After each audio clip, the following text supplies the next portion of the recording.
இந்த video end வரைக்கும் பார்க்கலனா நீங்க ஒரு நாள் இந்த மிஸ்டேக் பண்ணுவீங்க. உங்களுக்கு இப்படி ஒரு நோட்டிஃபிகேஷன் வரலாம். அந்த நோட்டிஃபிகேஷன் ஒரு அன்னவுன் காலாக கூட இருக்கலாம். இப்போ நீங்கள் அந்த ஃபோனை எடுத்தால்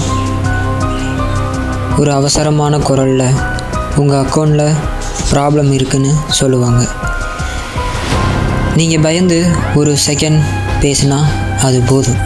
ஓடிபி எல்லாம் டைரெக்டாக கேட்க மாட்டாங்க. ஒரு லிங்க் அனுப்புவாங்க.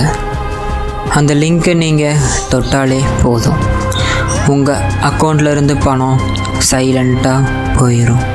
இது ஒரு ஸ்டோரி இல்லை, டெய்லி நடக்கிற உண்மை. பேங்க், போலீஸ், கொரியர் இதிலிருந்து டைரெக்டாக உங்களுக்கு ஓடிபி எல்லாம் கேட்க மாட்டாங்க. இந்த மாதிரி கால் உங்களுக்கு ஏதாவது வந்தால் பேசாமல் கட் பண்ணிடுங்க. இந்த வீடியோ ஒருத்தரையாவது காப்பாற்றட்டும். அதனால் மறக்காமல் ஷேர் பண்ணுங்கள். உங்களுக்கு இப்படி ஏதாவது உங்கள் லைஃப்பில் நடந்திருக்காங்கிறத கமெண்ட்டில் சொல்லிட்டு போங்க. நம்ம பணம், நம்ம உழைப்பு. ஒரு ஃபோன் காலுக்காக இழக்காதீங்க. அலர்ட்டாக இருங்க, சேஃபாக இருங்க.